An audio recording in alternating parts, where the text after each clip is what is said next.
Ayo, segera download Quran Tadabbur, tafsir dalam genggaman Anda.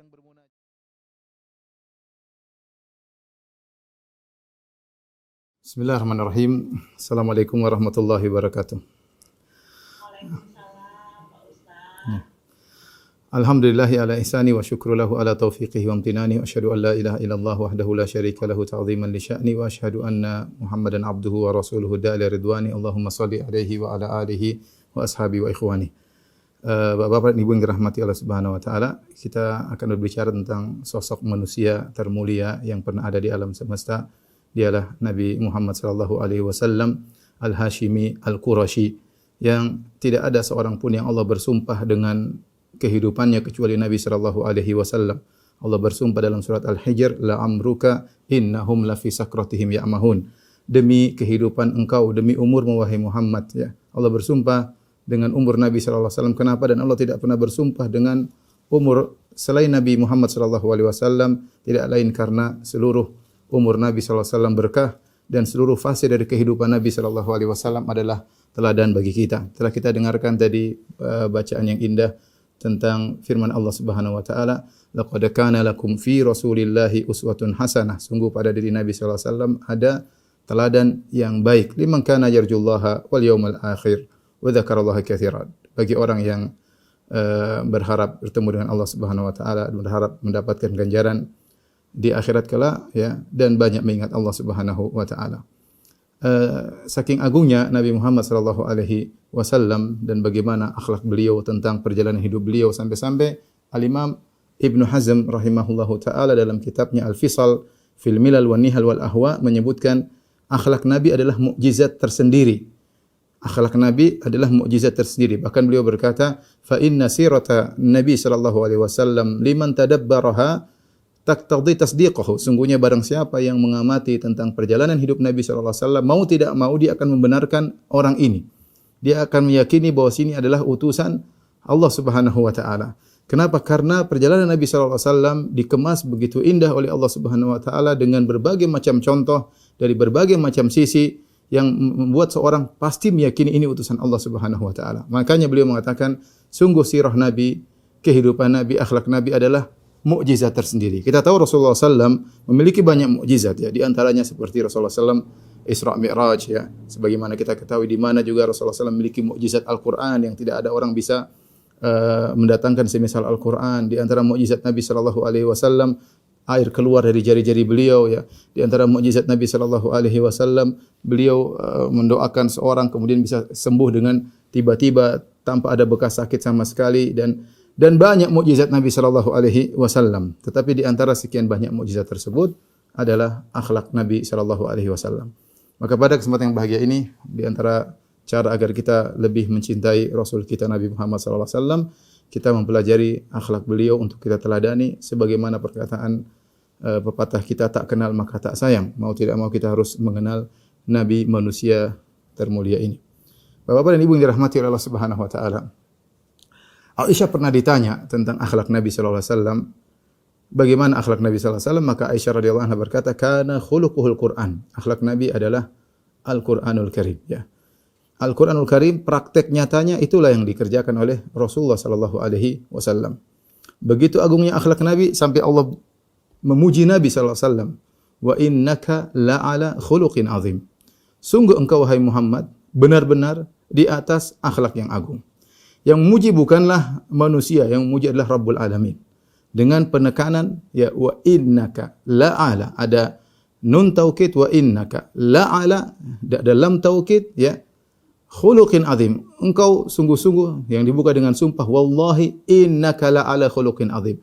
Demi Allah, engkau benar-benar wahai Muhammad berada di atas akhlak yang agung, ya. Makanya seluruh fase kehidupan Nabi sallallahu alaihi wasallam adalah teladan bagi kita. Dan ini kita tidak akan temukan pada siapapun dari manusia yang ada di alam semesta ini. Ya, Nabi SAW teladan dalam segala hal.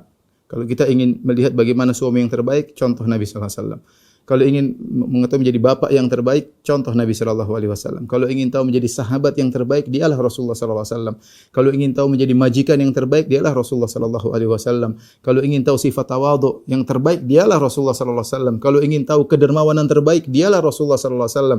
Kalau ingin tahu keberanian terbaik, dialah Rasulullah sallallahu alaihi wasallam. Kalau ingin tahu kepala negara terbaik, dialah Rasulullah sallallahu alaihi wasallam. Kalau ingin tahu ustadz yang terbaik, dialah Rasulullah sallallahu alaihi wasallam. Kalau ingin tahu bagaimana seorang berakhlak dengan musuhnya, dialah Rasulullah sallallahu alaihi wasallam. Kalau ingin tahu bagaimana akhlak mulia dalam peperangan, diajarkan oleh Rasulullah sallallahu alaihi wasallam, dan itu semua ada pada Nabi sallallahu alaihi wasallam. Kalau kita lihat nabi-nabi yang lain, ya, kita tidak mendapati sirah mereka dengan lengkap. Saya contohkan misalnya kaum Nasara, kalau mereka ingin mencontohi Nabi Isa alaihissalam, maka mereka tidak akan mendapati banyak contoh. Misalnya ingin jadi suami yang terbaik, Nabi Isa entah menikah atau tidak, ya ada yang mengatakan dia menikah, ada yang mengatakan tidak. Kalau ingin jadi bapak terbaik, Nabi Isa tidak diriwayatkan dia punya anak, ya. Kemudian kalau ingin jadi bagaimana mencontohi kepala negara yang terbaik, Nabi Isa tidak pernah menjadi kepala negara, bahkan dia dikejar-kejar oleh orang Romawi, bersama dengan orang Yahudi, akhirnya mereka mengaku telah menyalib Nabi Isa padahal diangkat oleh Allah Subhanahu wa taala. Dan demikian, ya. Nah, kalau kita ingin mencontohi Nabi Musa, perjalanan hidup Nabi Musa juga terbatas, tidak lengkap seperti perjalanan hidup Nabi sallallahu alaihi wasallam dari A sampai Z. Dari sini di antara keistimewaan Nabi sallallahu alaihi wasallam, seluruh sisi kehidupannya ya adalah teladan dan dia teladan terbaik dalam seluruh sisi. Itulah Nabi kita Muhammad sallallahu alaihi wasallam. Maka pada kesempatan yang bahagia ini saya akan menyampaikan beberapa cuplikan-cuplikan tentang akhlak Rasulullah sallallahu alaihi wasallam agar kita bisa mungkin mencontohi beliau secara maksimal tidak bisa, paling tidak kita berusaha meniru-niru apa yang dikerjakan oleh Nabi sallallahu alaihi wasallam. Contoh sederhana ya yang menunjukkan bukti mukjizat akhlak Nabi sallallahu alaihi wasallam, bagaimana akhlak beliau terhadap makanan. Ini saya sering contohkan, sederhana tetapi bisa kita analogikan dengan akhlak-akhlak yang lain. Lihat bagaimana sikap Nabi terhadap makanan. Disebutnya dalam hadis, kana Nabi sallallahu alaihi wasallam ya makanan Nabi ma'aba ta'aman qad. Rasulullah SAW tidak pernah mencela makanan sama sekali. Ini ishtahahu akalahu, kalau Rasulullah SAW suka Rasulullah SAW makan, ya.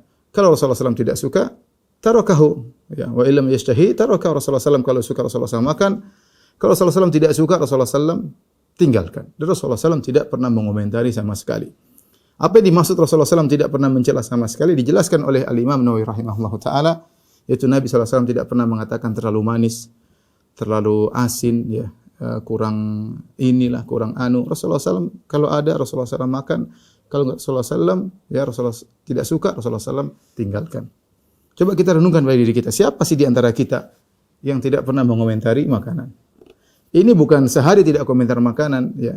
Tidak seminggu, kita kalau dibilang tidak boleh seminggu komentar makanan, sulit bagi kita. Kita pasti di hari-hari tersebut ada kita komentar makanan. Ini Nabi SAW seumur hidup tidak pernah komentar terhadap makanan. Tidak pernah komentar terhadap makanan seumur hidup. Ya, kita ya jangankan yang makanan yang kita beli kita komentari, bahkan yang gratisan pun kadang kita komentari. Sudah dikasih gratis, kita ini terlalu asin, terlalu inilah, tapi habis juga, tapi kita komentari. Apalagi makanan yang kita beli, sudah pasti kita komentari. Rasulullah SAW tidak pernah mengomentari makanan, dan ini adalah suatu yang ajaib. Bahkan yang menakjubkan ketika Nabi diminta untuk mengomentari makanan. Suatu hari Rasulullah SAW makan bersama sahabat yang mulia Khalid ibn al-Walid radhiyallahu taala anhu, Saifullah, salah seorang panglima perang pedang Allah, Khalid bin Walid. Maka dihidangkan kepada Nabi sallallahu alaihi wasallam dhab. Dhab adalah kadal padang pasir, ya, kadal padang pasir yang kita bisa lihat di googling di internet, kita lihat bagaimana bentuknya yang seperti hewan purbakala. Intinya kadal padang pasir, tapi dia makan tumbuhan, ya, dan itu hukumnya halal. Maka dihidangkan di hadapan Nabi sallallahu alaihi wasallam, mungkin sudah dipotong-potong, mungkin sudah dicampur bumbu di hadapan Nabi sallallahu alaihi wasallam, ada kuahnya dan segalanya. Ketika Nabi mau makan, maka dikasih tahu sama sebagian istrinya, "Wahai Rasulullah, yang dihidangkan depan engkau adalah dhab, yaitu kadal padang pasir." Maka Rasulullah SAW menemani Khalid bin Walid. Di antara akhlak Nabi, Nabi duduk bersama Khalid, kemudian Khalid makan dengan lahapnya, tetapi Nabi tidak sentuh sama sekali, dan Nabi biarkan Khalid makan. Maka Khalid bertanya, ya Rasulullah, Anda tidak makan, aharamunhu, Apakah ini haram ya Rasulullah? Di sini Khalid bin Walid minta komentar Nabi, kenapa tidak makan? Apakah ini haram? Kenapa Anda tidak makan? Subhanallah. Ya, kalau kita mungkin di posisi Khalid, saya sebagai ustaz, saya bilang ini gimana? Masa ustaz dihidangkan kadal? Ya paling tidak ayam kayak atau kambing kayak. Masa kadal dikasih ke Rasulullah sallallahu alaihi wasallam? Dari Rasulullah sallam dia tidak komentar sama sekali, mengatakan apa? Lihat bagaimana komentar Nabi yang sangat indah, dia mengatakan lam yakun bi ardi qaumi fa ajiduhu a'afuhu. Ini makanan tidak ada di kaumku, yaitu aku tidak biasa makan seperti ini, ya. Fa ajiduni a'afu, maka aku dapati aku tidak bisa makan. Selesai. Dia tidak bilang ini apa, ini kadal, ini kok begini, enggak. Rasulullah SAW hanya mengatakan ini tidak ada di kampungku, aku tidak biasa makan. Selesai. Tidak mencela makanan tersebut sama sekali. Jadi bahkan Nabi disuruh mau komentar, dia pun komentar dengan komentar yang tidak mencela makanan. Makanya benar kata sahabat, ma'aba Nabi SAW ta'aman qat, ya. Ini istahaw akalahu. Kalau dia suka dia makan, kalau dia enggak suka tarakahu, dia tinggalkan. Ini saja menunjukkan bagaimana luar biasa akhlak Nabi sallallahu alaihi wasallam. Kita bicara tentang keberanian Nabi sallallahu alaihi wasallam. Nabi sallallahu alaihi wasallam adalah orang yang paling berani dalam peperangan. Sebagaimana diriwayatkan oleh Ali bin Abi Thalib radhiyallahu taala anhu. Kita tahu siapa Ali bin Abi Thalib, adalah seorang dari sahabat yang sangat pemberani. Dialah yang telah menjadi pahlawan ketika Nabi sallallahu alaihi wasallam berhijrah. Ketika itu orang-orang musyrikin mengadakan sayembara untuk membunuh Nabi dan mereka rencana untuk membunuh Nabi sallallahu alaihi wasallam, maka yang tidur di tempat tidur Nabi adalah Ali bin Abi Thalib. Nabi keluar dari rumahnya dan dia menggantikan posisi Nabi di atas tempat tidur Nabi, berselimutkan dengan selimut Nabi, dan sewaktu-waktu orang-orang kafir Quraisy bisa datang dan menikam dia. Dan dia berkorban, ya, untuk tidur di tempat tidur Nabi sallallahu alaihi wasallam. Dia sangat pemberani, Ali bin Abi Thalib, dan akhirnya dia pun selamat. Dan dialah ketika dalam perang Khandaq, ketika hadir seorang jagoan dari Quraisy yang bernama Amr bin Wud, maka Rasulullah SAW mengatakan siapa yang melawan Amr bin Wud, ya, seorang pendekar yang terkenal. Ali bin Abi Thalib kemudian maju dan dia yang menghadapi Amr bin Wud dan dia akhirnya mengalahkan Amr bin Wud. Ketika di perang Khaybar muncul seorang namanya Marhab dari seorang Yahudi yang sangat terkenal, yang jagoan. Ini mengatakan dia mengatakan syakis sila, aku adalah orang yang sangat jago, al-batalul mujarrabu, aku adalah jagoan yang terbukti. Maka datanglah Ali bin Abi Thalib berhadapan dengan orang tersebut. Ali bin Abi Thalib mengatakan, ana alladhi sammatni ummi Haidar kalaithi ghabatin karaihil manzar. Aku adalah orang yang ibuku menamakan aku dengan singa. Aku seperti singa-singa hutan yang mengerikan penampakan mereka. Kemudian dia pun maju dan dia akhirnya membunuh musuh tersebut. Begitu beraninya Ali bin Abi Thalib. Tapi apa ketika dia berbicara tentang Nabi sallallahu alaihi wasallam? Kata Ali bin Abi Thalib, kunna idza marral ba's ittaqaina bi Rasulillah sallallahu alaihi wasallam. Kami kalau perang sudah sangat membara, sudah sangat berkorbar, sudah sangat parah, kami berlindung di balik Nabi sallallahu alaihi wasallam. Ini yang ngomong bukan orang penakut, yang bilang orang pemberani. Kunna idza marral ba's, ya, ittaqaina bi Rasulillah sallallahu alaihi wasallam. Kami kalau sudah kondisi sangat parah, kami berlindung di belakang Nabi sallallahu alaihi wasallam. Ini Nabi paling depan. Ya. Oleh karena dalam satu hadis ketika terjadi perang Hunain, ya, ketika perang Hunain, Allah tegur para sahabat, sebagian sahabat atau sebagian orang munafik yang mungkin bersama pasukan Nabi, bangga dengan jumlah yang banyak, ya. Kata Allah, wa laqad nasarakumullahu fi mawatin katsirah wa yauma Hunainin id a'jabatkum kathratukum falam tughni ankum syai'a. Dalam surat Taubah, ya. Ketika Allah telah menolong kalian dalam banyak peperangan, namun ketika perang Hunain kalian bangga dengan jumlah kalian yang banyak. Ketika itu pasukan kaum muslimin 12.000. Sehingga ada seorang yang sesumbar mengatakan, lan nughlaba al-yaum min qillah, ya. Kita tidak akan kalah karena jumlah kita banyak pada hari ini. Fasyaqqa dzalika 'ala Nabi sallallahu alaihi wasallam. Maka Nabi merasa berat dengan perkataan tersebut. Seakan-akan mereka bertawakal kepada jumlah yang banyak, lupa kepada Allah Subhanahu wa taala.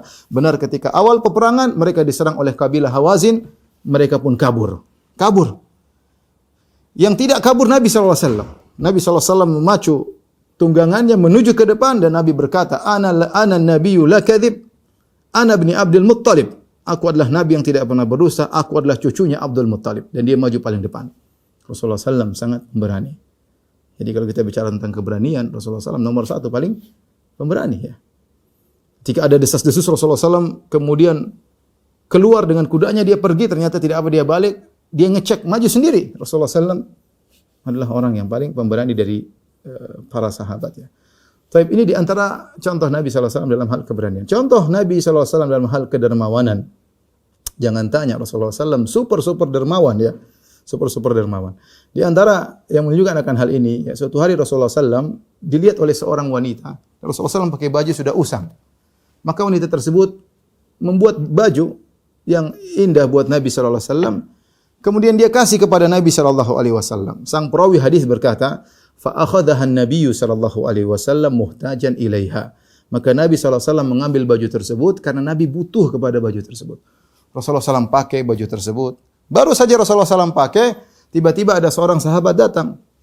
Dia mengatakan, "Ya Rasulullah, ma ahsanaha." Begitu indah baju yang kau pakai. Uksuniha, ya Rasulullah, berikan kepadaku biar aku pakai. Subhanallah, Rasulullah SAW tidak ada wajah cemberut sama sekali, tidak ada marah, tidak mengatakan ente ini enggak tahu diri, saya baru dikasih baju ente minta. Enggak, Rasulullah SAW tidak demikian. Rasulullah SAW masuk ke rumahnya, dia buka bajunya, dia kasih kepada sahabat tersebut. Pakai lagi baju yang usang. Allahu Akbar. Ketika sahabat ini mengambil baju baru tersebut, karena sudah dipakai oleh Nabi, sudah terkena badan Nabi, sudah terkena keringat Nabi SAW, kita tahu badan Nabi berkah, keringat Nabi SAW berkah. Datang sahabat-sahabat yang lain negur orang ini. Kata mereka, engkau hebat engkau ini ya. Kau tahu Nabi SAW la yaruddu sa'ilan. Jadi mereka tahu Rasulullah SAW tidak pernah menolak peminta. Kalau Nabi ada, Nabi pasti kasih. Itu sifat Nabi. La yaruddu sa'ilan. Rasulullah SAW tidak pernah menolak orang yang minta kepada beliau. Dan ini dikenali oleh para sahabat. Makanya kata mereka, kau pintar sekali. Kau tahu Nabi tidak pernah menolak permintaan, maka kau minta dari Nabi SAW baju tersebut. Apa kata sahabat ini? Saya minta baju Nabi bukan apa-apa. Tetapi la'alli ukaffanu fiha, tapi saya berharap agar saya dikafankan dalam baju tersebut. Fakanat kafanahu, dan benar ternyata akhirnya dia meninggal dan baju tersebut yang pernah dipakai oleh Nabi menjadi kafannya. Tapi luar biasa bagaimana Rasulullah SAW dengan mudah memberikan apa yang ada yang dia miliki. Kemudian contoh Rasulullah SAW ya didatangi oleh seorang Arab Badui ya. Kemudian dia minta kepada Nabi SAW, "Ghanaman bainal jabalain." Ya Rasulullah, berikanlah kambing-kambing yang banyak yang kau miliki. Rasulullah SAW terkadang memiliki harta yang banyak karena misalnya menang dalam peperangan, kemudian ada ghanimah, harta rampasan perang ya, karena ada musim perang di antara mereka, yang menang mengambil ghanimah, orang yang kalah. Ya. Kemudian Rasulullah SAW mendapatkan kambing yang banyak, disebut dengan baina jabalain, itu kambing yang banyak seakan-akan di suatu lembah di antara dua bukit. Tiba-tiba datang seorang Arab Badui, orang ini datang minta kepada Nabi SAW. Apa kata Anas bin Malik? Fa'atahu ghanaman bainal jabalain. Maka Nabi kasih. Nabi kasih kepada orang tersebut kambing yang begitu banyak. Orang ini langsung pulang ke kampungnya, dia berkata kepada kaumnya, dia mengatakan, "Ya qaumi aslimu." Wahai kaumku, masuk Islamlah. Kalau kalian ingin mendapatkan harta seperti saya, masuk Islam. Fa inna Muhammadan ata'an ma lam yakhshal faqah. Muhammad itu kalau sudah kasih sesuatu, tidak pernah takut miskin sama sekali. Pemberian orang yang tidak pernah takut miskin sama sekali. Itulah Muhammad sallallahu alaihi wasallam. Sangat dermawan, luar biasa. Ya. Tidak ada dunia dalam hatinya. Semuanya dia kalau ada yang minta beliau kasih. Rasulullah SAW juga pernah dalam suatu peperangan Rasulullah SAW bagi ghanimah sampai orang minta sampai Rasulullah SAW tersandar sampai Rasulullah SAW terpojok di sebuah pohon sampai selendangnya tergantung terikat pada sebuah duri di sebuah pohon. Kata Rasulullah SAW, "Kembalikan selendangku." Ya.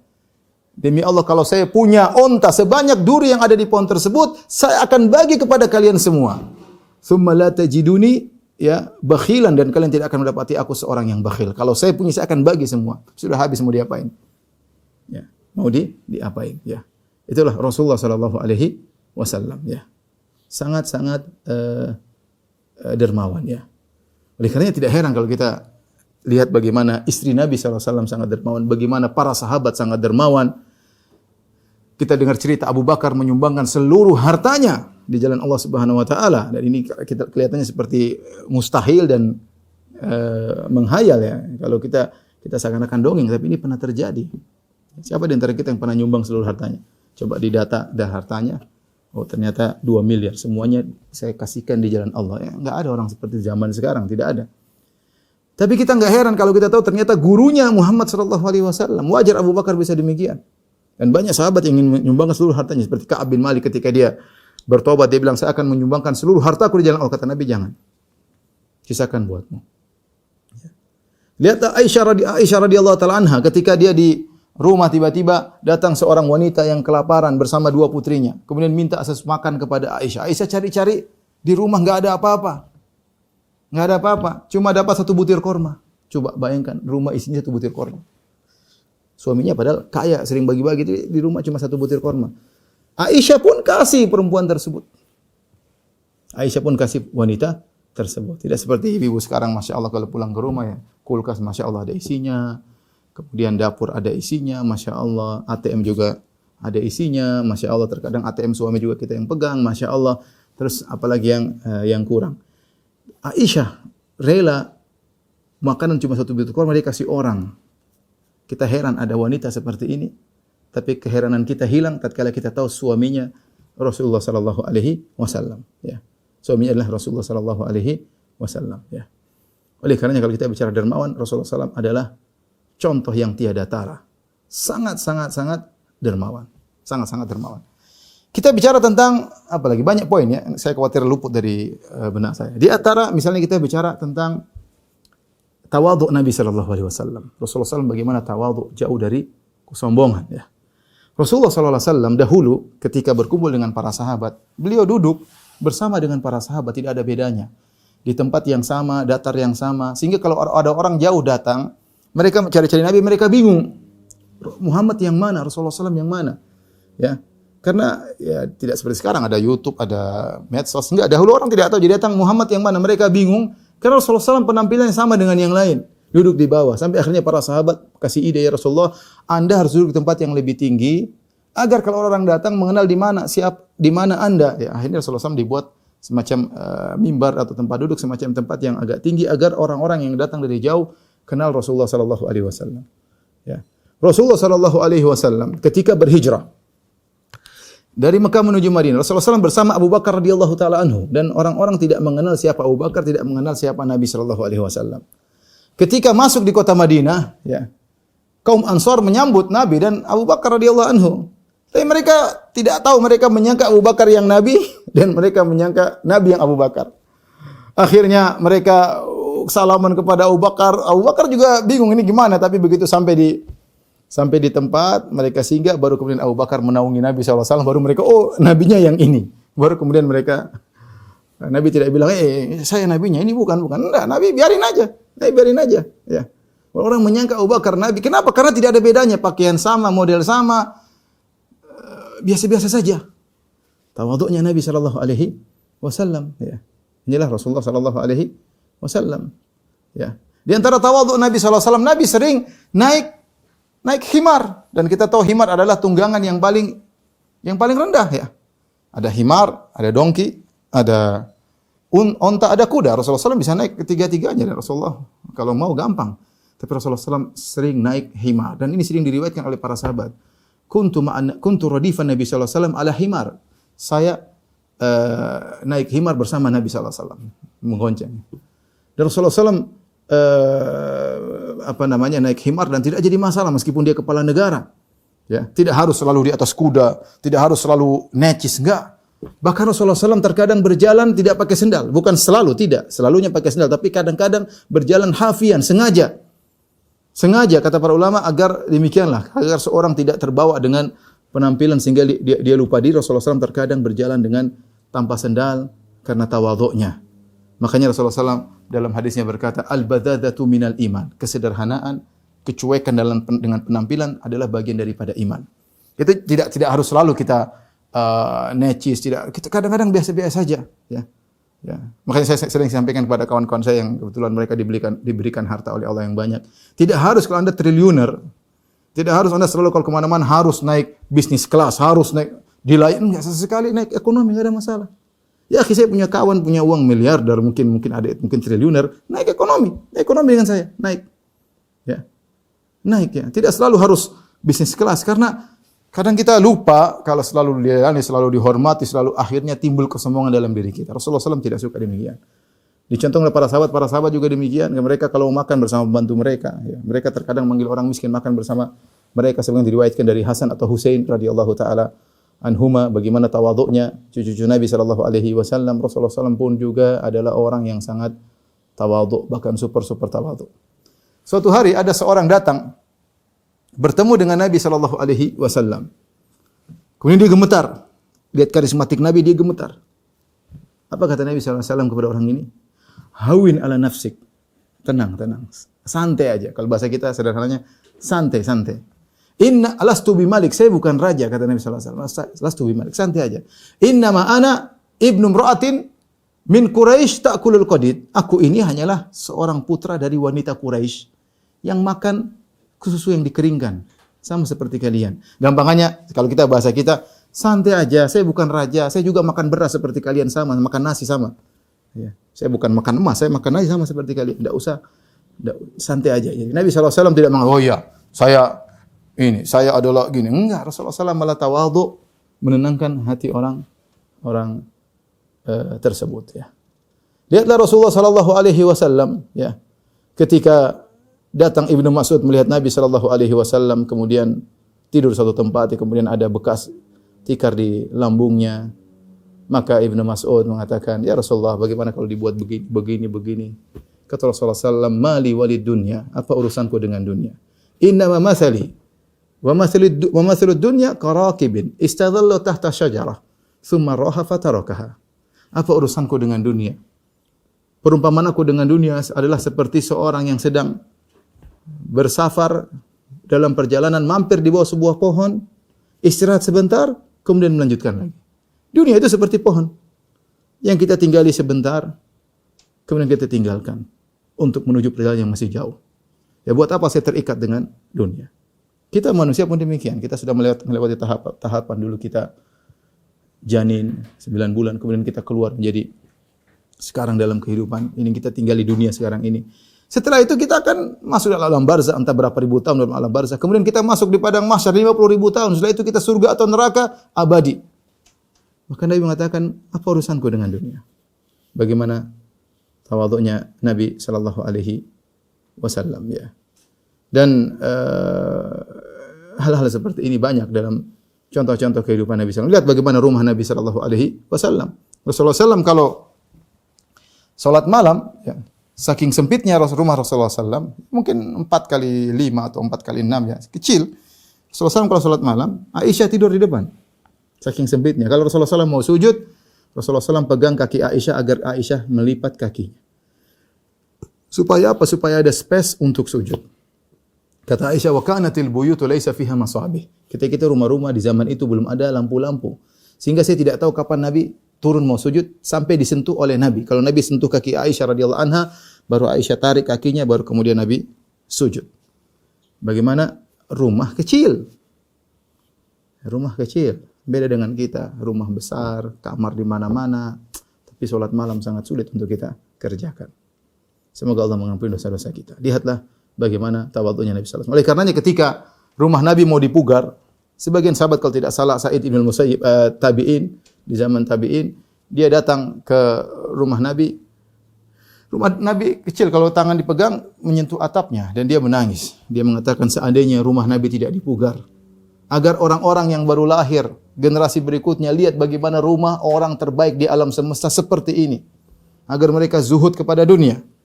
Tapi qadarullah rumah Nabi dipugar, kemudian jadi yang seperti sekarang dan seterusnya. Tapi itulah kehidupan sederhana Nabi SAW. Lihat Aisyah radhiyallahu anha berkata, kunna narul hilal, thummal hilal, thummal hilal. Salasa ahillah fi syahrain wa ma uqida fi buyuti azwajin Nabi sallallahu alaihi wasallam nar. 2 bulan berturut-turut kami lihat hilal muncul dan tidak ada api dinyalakan di rumah Nabi sallallahu alaihi wasallam. Perawi bertanya, "Ma ta'amukum ya umma?" Apa yang kalian makan wahai ibunda? Kata Aisyah radhiyallahu taala anha, "Al-aswadan." Kami hanya makan korma dan air putih selama 2 bulan. Tapi kalau kita bicara tentang bagaimana akhlak Nabi dalam memaafkan, maka Nabi sallallahu alaihi wasallam adalah orang yang sangat mudah memaafkan.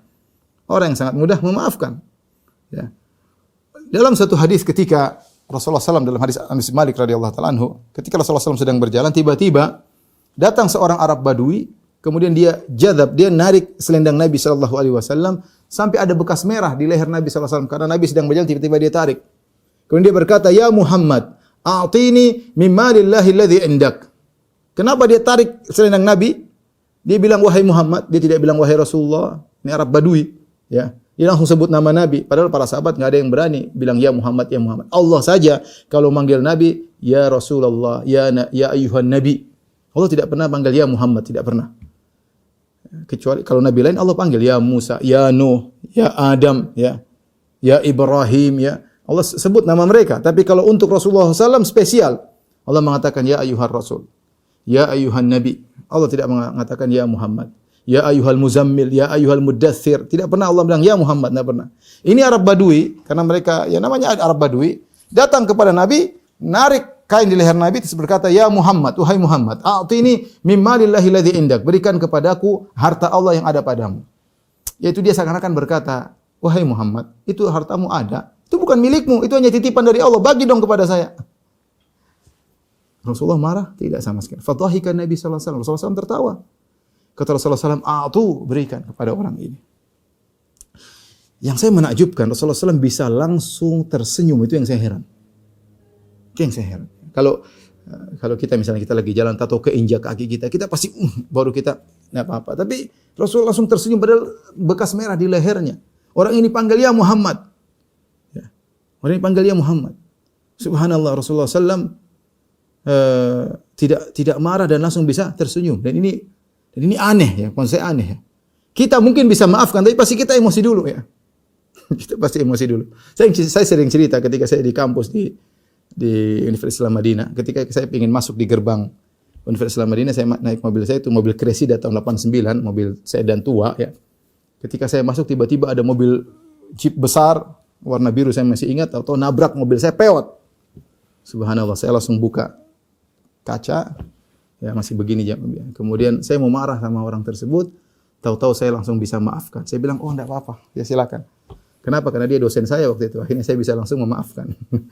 Tapi lihat bagaimana Nabi SAW sama orang Arab Badui tidak sopan, minta uang aja bilangnya, itu uang milik Allah, cuma dititip kepadamu, berikan kepadaku. Coba kalau ada orang minta datang kepada kita, Firanda, itu kau punya uang, itu cuma titipan dari Allah, bagi dong. Ya kita pasti emosi lah. Ya ini memang titipan dari Allah, tapi kamu jadi sendiri titipan ini punya saya. Tapi Rasulullah SAW tersenyum langsung kasih dan langsung bisa memaafkan, dan ini perkara yang ajaib, yang menakjubkan. Di antaranya Rasulullah SAW bagaimana memaafkan kepada orang-orang kafir Quraisy. Ya. Kita tahu Rasulullah SAW diusir sehingga harus berhijrah, meninggalkan kampung halaman yang sangat dia cintai, kota Mekah yang dia lahir di situ, kecil di situ, menikah di situ, anak-anaknya semua lahir di situ. Ya. Bagaimana nostalgia bersama keluarganya, nostalgia bersama istrinya Khadijah, rumahnya di situ. Ya, meninggalkan kampung halaman. Karena Nabi harus pergi meninggalkan kampung yang dia cintai. Sampai Rasulullah SAW ketika meninggalkan kota Mekah, Rasulullah SAW sedih. Rasulullah SAW ngomong kepada kota Mekah, Innaki la khairu ardillah wa ahabbu ardillah ilallah. Wahai Mekah, sungguhnya engkau adalah tempat yang terbaik, kota yang paling dicintai oleh Allah Subhanahu wa taala. Laula anna qaumaki akhrajuni ma kharajtu minki. Kalau bukan karena kaum mengusirku, aku tidak akan meninggalkan kau, wahai kota Mekah. Oleh karenanya Al-Aini dalam kitabnya Syarah Amdatul Qari, Syarah Sahih Bukhari, beliau berkata, Ibtalallahu nabiyahu bi firaqil watan. Rasulullah SAW diuji oleh Allah dengan harus meninggalkan kampung halamannya. Terusir pada setelah 13 tahun Nabi berdakwah, terusir. Kemudian apa yang terjadi 8 tahun berikutnya? 8 tahun berikutnya setelah Nabi terusir, Rasulullah SAW balik kepada kota Mekah dengan membawa 10.000 pasukan. Sampai orang-orang berkata, "Hadi yaumul malhamah, ini hari pertumpahan darah. Quraisy akan habis." Rasulullah SAW datang dengan 10.000 pasukan ingin menyerang kota Mekah. Orang Quraisy yang dahulu musuhi Nabi SAW, mengusir Nabi SAW. Saatnya Nabi balas dendam. Akhirnya setelah Nabi menguasai kota Mekah, mereka dikumpulkan di hadapan orang Quraisy. Rasulullah berkata kepada mereka, "Ma tadhunnun anni fa'ilun bikum?" Wahai orang-orang Quraisy, menurut kalian apa yang aku lakukan kepada kalian? Tentu mereka ingat bagaimana mereka mengusir Nabi, bagaimana mereka ingin bunuh Nabi, bagaimana mereka bikin sayembara siapa yang bisa bunuh Nabi dapat 100 ekor onta, bagaimana mereka menyerang Nabi berulang-ulang, perang Badar, perang Uhud, perang Khandaq, mereka ingin membunuh Nabi SAW. Saatnya Nabi balas dendam. Kekuasaan di tangan Nabi SAW. Terusir 8 tahun yang lalu, sekarang balik dengan penuh kekuasaan. Kira-kira kalau kita saatnya kita sombong, gaya, sini. Mungkin kita penggal satu-satu kalau kita ya. Tapi Rasulullah SAW tidak. Bahkan Rasulullah SAW ketika masuk kota Mekah, kata Ibnu Qayyim rahimahullah, saking tawadhu'nya, Rasulullah SAW tunduk, tidak kemudian bangga, dia tunduk sampai hampir-hampir jenggotnya mengenai pelana ontanya. Saking Rasulullah SAW masuk dengan penuh ketakwaan, tawadhu di hadapan Allah Subhanahu wa taala. Rasulullah berkata kepada mereka, "Ma tadhunnun anni fa'ilun bikum?" Menurut kalian apa yang aku lakukan kepada kalian? Orang Quraisy pintar, mereka berkata, ya, anta khairuna ibnu khairina, kata mereka, ya Muhammad, mereka masih musyrik. Mereka musyrikin. Kata mereka, Muhammad, engkau adalah orang terbaik di antara kami. Bapakmu juga baik. Engkau akan melakukan kebaikan. Subhanallah. Rasulullah SAW mengatakan, "Ma qultu lakum illa kama qala akhi Yusuf." Aku tidak berkata kepada kalian kecuali seperti perkataan saudaraku Yusuf alaihissalam. La tathriba alaikumul yaum yaghfirullahu lakum. Nabi Yusuf ketika di kisahnya ma'ruf dalam kisah Nabi Yusuf ketika dia dibuang oleh kakak-kakaknya, kemudian dibuang dalam sumur, kemudian dijual jadi budak, harus pergi terpisah dari bapaknya sampai puluhan tahun. Setelah itu mereka akhirnya balik. Mereka dalam kondisi kelaparan, beli makanan kepada Nabi Yusuf. Akhirnya ketahuan Nabi Yusuf mengatakan, kakak-kakaknya minta maaf. Wahai Yusuf, kami minta maaf, kami dulu begini. Kata Nabi Yusuf, tidak mencela sama sekali. Kata Nabi Yusuf, la tathriba alaikumul yaum. Tidak ada celaan bagi kalian mulai hari ini, enggak ada. Memaafkan tanpa mencela. Dan ini menakjubkan. Kita kalau maafkan kita bilang ente brengsek, ya saya maafkan. Tapi ente kurang ajar, ente brengsek, ente tahu dulu saya kayak apa, ente kurang ajar, ente kalau ya sudah saya maafkan. Nabi maafkan tanpa ngomong-ngomong begitu, tanpa ngungkit-ngungkit masa lalu. Kata Rasulullah SAW, la tathriba alaikumul yaum, tidak ada celaan bagi kalian. Mereka musyrik di hadapan Nabi. Kemudian kata Nabi SAW, idhabu fa antumut tulaqa, pergilah kalian bebas, terserah mau kemana. Mereka dengan gembira pergi meninggalkan Nabi SAW sampai akhirnya banyak masuk Islam di antara mereka. Inilah sifat memaafkan Rasulullah SAW yang sangat luar biasa bahkan kepada musuh-musuhnya. Di antara kisah yang menakjubkan ya, ketika Rasulullah SAW bertemu dengan Safwan bin Umayyah ya. Safwan bin Umayyah bin Khalaf ini, dialah setelah bapaknya Umayyah bin Khalaf meninggal dunia. Umayyah bin Khalaf adalah majikannya Bilal yang menyiksa Bilal. Kemudian Umayyah bin Khalaf tewas setelah perang Badar. Dibunuh oleh Bilal yang bunuh, kemudian dikuburkan di Qalibi Badar, di sumur-sumur yang ada di tempat perang Badar. Setelah itu anaknya Safwan bin Umayyah balas dendam, benci sekali kepada Rasulullah SAW. Berusaha membunuh Nabi SAW dalam perang Uhud, dalam perang Khandaq. Semangat untuk bunuh Nabi SAW. Bahkan ketika Rasulullah SAW menaklukkan kota Mekah, dia kabur. Rasulullah bilang, suruh Safwan kembali. Saya tidak bebas, dia tidak usah masuk Islam, tidak apa, suruh kembali sini. Terserah dia pilih. Akhirnya Safwan yakin, karena tahu Rasulullah SAW jujur. Ketika Rasulullah SAW kasih keamanan, dia boleh balik ke Mekah. Dia ingin kabur. Dia balik ke kota Mekah, kemudian dia tinggal bersama Nabi, dia masih musyrik. Ya. Kemudian dia ikut Nabi dalam beberapa perangan, di antaranya kalau tidak salah perang Hunain. Kemudian Rasulullah SAW mendapatkan ketika dalam perang Hunain, Rasulullah SAW mendapat ghanimah yang banyak. Rasulullah lihat Safwan senang dengan dunia, lihat kepada onta-onta. Maka Rasulullah SAW ambil 100 ekor onta. Rasulullah SAW kasih Safwan. Ini ambil. Subhanallah. Rasulullah ambil lagi 100 ekor onta, Rasulullah SAW kasih lagi 200 ekor onta, hadiah. Kemudian waktu yang lain Rasulullah SAW kasih lagi 100 ekor onta, 300 ekor onta kepada Safwan. Dan ini luar biasa. Harta yang sangat banyak. Sampai Safwan mengatakan, tidak ada wajah yang paling aku benci di dunia ini seperti wajahnya Muhammad. Fama bariha yu'tini, tapi Nabi selalu kasih aku sampai dia menjadi wajah yang paling aku cintai. Dan ini sifat manusia ya. Kalau diberi pemberian akan luluh kedongkolannya, luluh kebenciannya ya. Kalau enggak percaya, coba saja kalau Bapak Ibu kalau ada yang marah sama Bapak, coba kasihkan mobil, dia pasti maafkan kita nanti.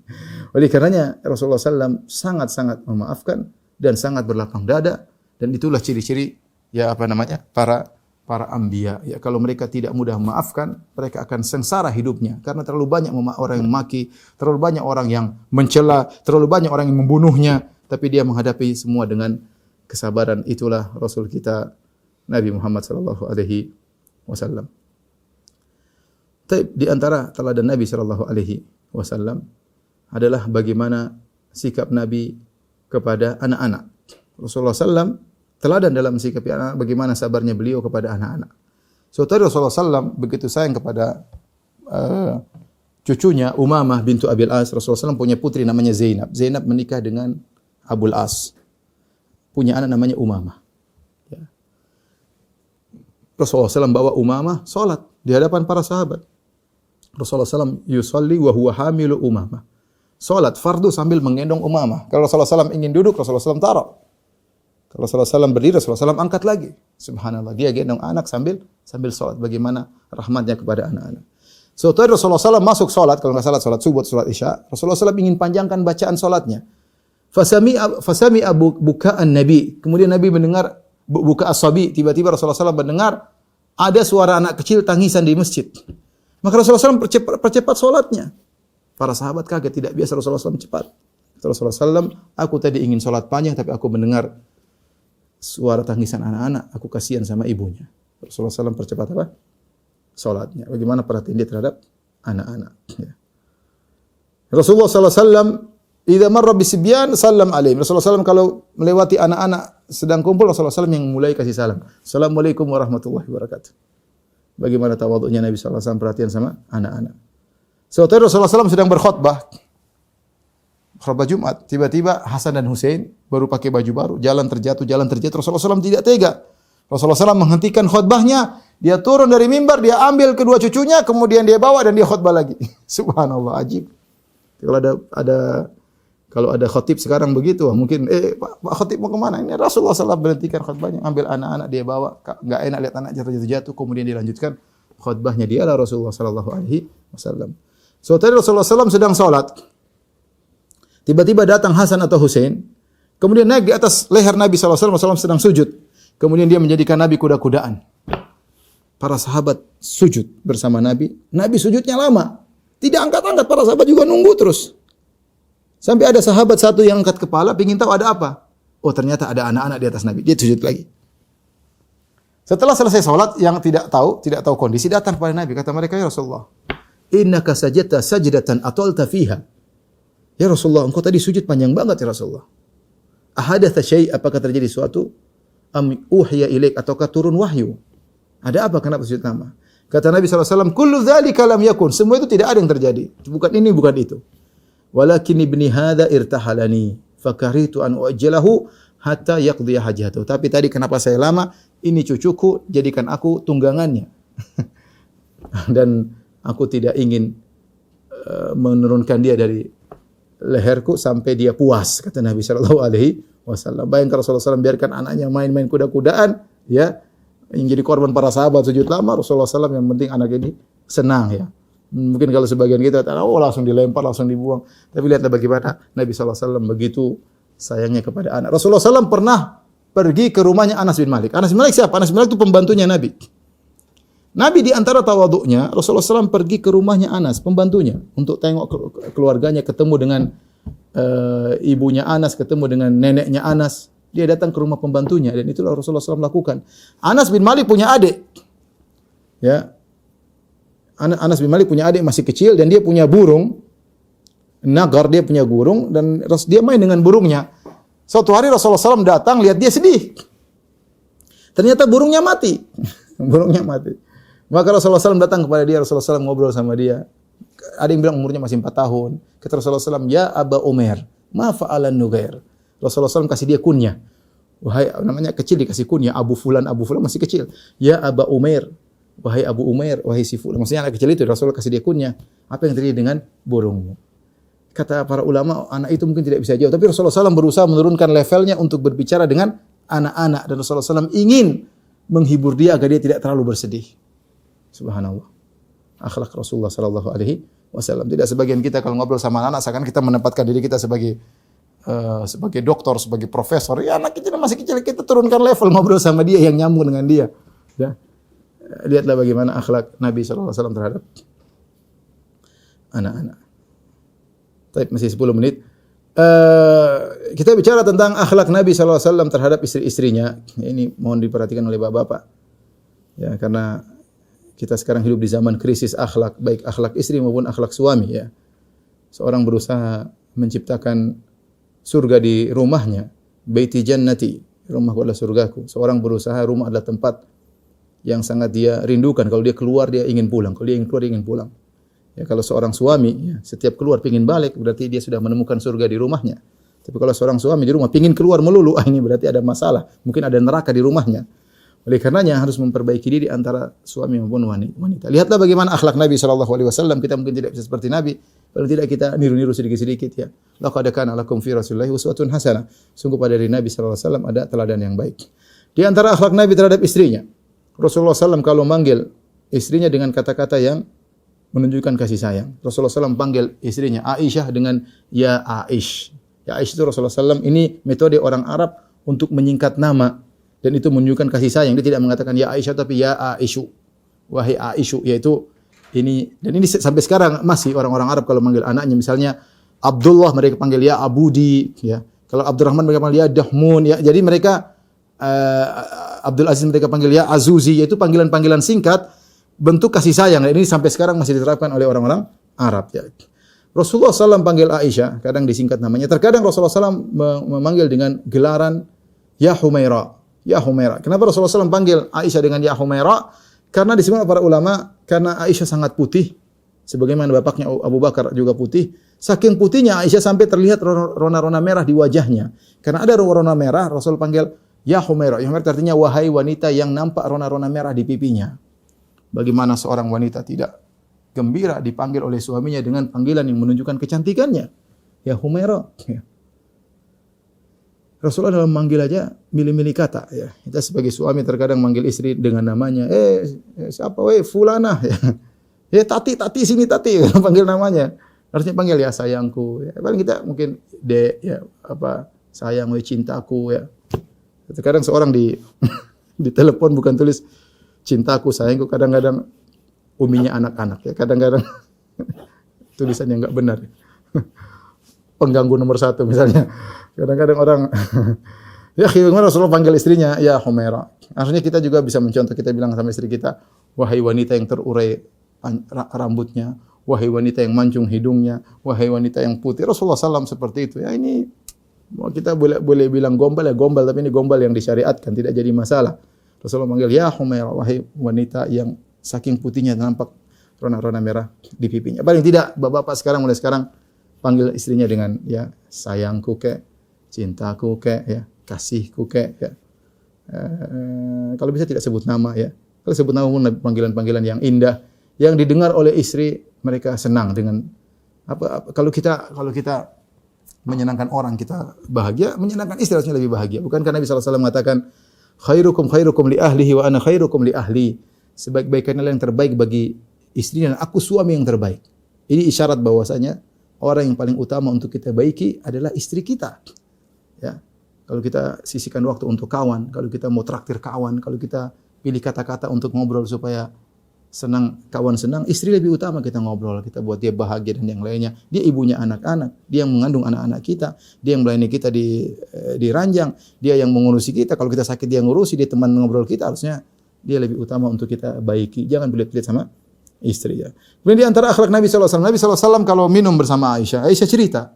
Aisyah kalau minum dari gelas Aisyah, kemudian Rasulullah ambil gelas tersebut, Rasulullah SAW minum dari bekas bibirnya Aisyah.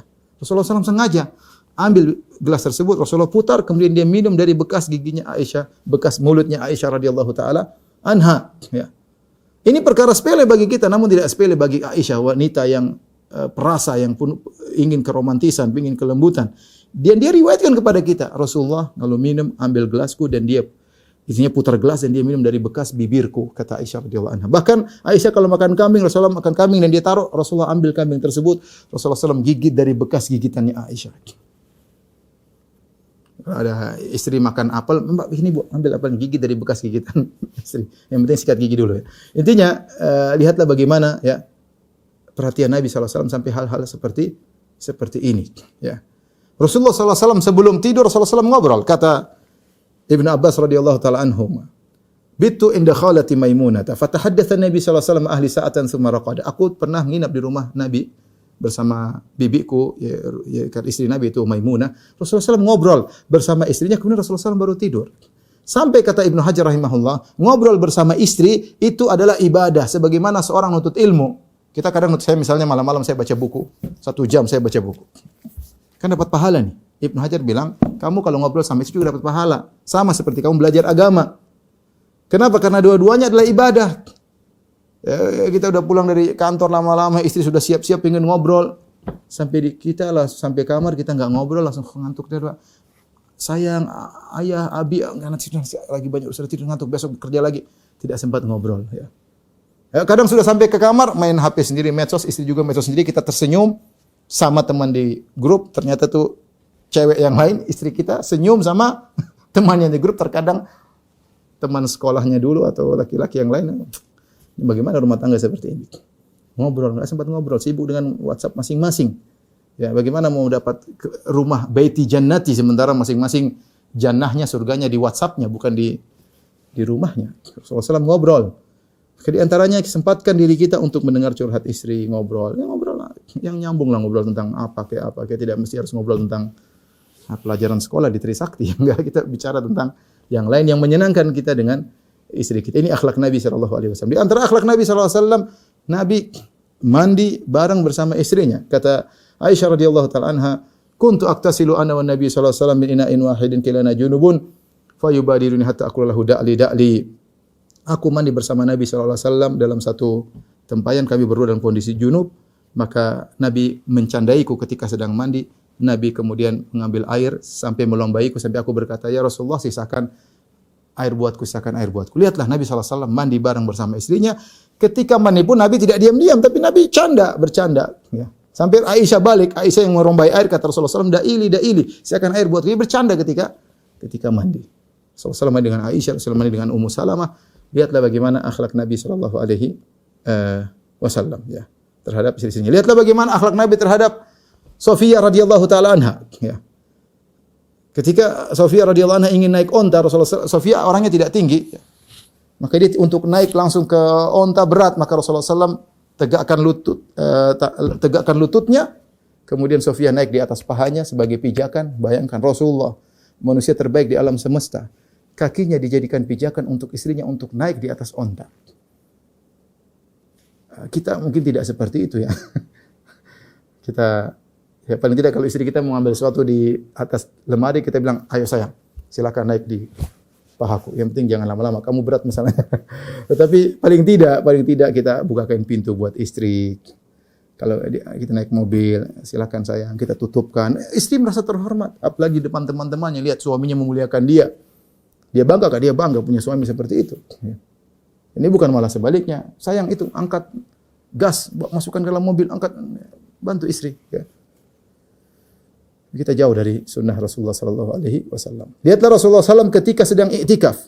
Datang Sofiyah radhiyallahu anha, kemudian ngobrol bersama Nabi. Rasulullah SAW sedang iktikaf, berhenti iktikafnya, ngobrol dulu sama Sofiyah. Ngobrol.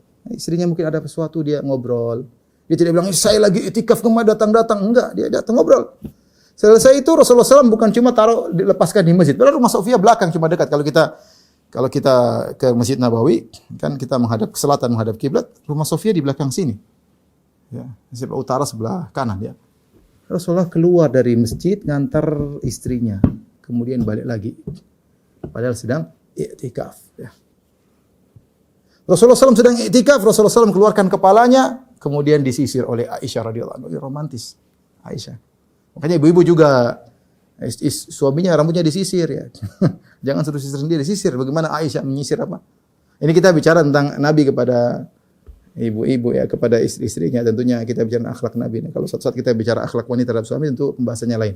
Tapi intinya demikian akhlak Nabi sallallahu alaihi wasallam, ya. Rasulullah sallallahu alaihi wasallam pernah berjalan bersama Aisyah radhiyallahu anha bersama para sahabat. Tiba-tiba Rasulullah SAW berkata, "Taqaddamu, kalian jalan duluan." Para sahabat jalan. Setelah jalan jauh, Rasulullah SAW mengatakan, "Ta'ali, usabiquki." Ya Aisyah, ayo kita lomba lari. Rasulullah lari sama Aisyah, lomba lari. Kemudian Rasulullah udah tua. Aisyah masih gadis remaja, kemudian lari cepat. Subhanallah, berjalan dengan waktu. Aisyah sudah lupa ini. Tiba-tiba suatu hari setelah Aisyah agak gemuk, entah berapa tahun kemudian, Rasulullah tidak ingat. Rasulullah SAW tetap ingat kenangan romantis tersebut, lomba lari bersama Aisyah. Setelah bertahun-tahun Aisyah sudah menjadi mulai gemuk. Tiba-tiba mereka suatu saat dalam kondisi safar, sama Rasulullah SAW suruh para sahabat jalan duluan. Setelah mereka jalan duluan, Rasulullah bilang, ayo Aisyah kita lomba lari lagi. Ketika lomba lari Rasulullah SAW yang menang. Kemudian Rasulullah SAW berkata, hadhihi bitilka, ini untuk draw kita, ini satu sama untuk membayar yang lalu aku pernah kalah. Wallahu alam bisawab, demikian saja apa yang disampaikan kepada para dosen sekalian dari Trisakti. Kurang lebihnya saya mohon maaf. Insyaallah kita berjumpa di kesempatan yang lain. Wabillahi taufiq wal hidayah. Assalamualaikum warahmatullahi wabarakatuh.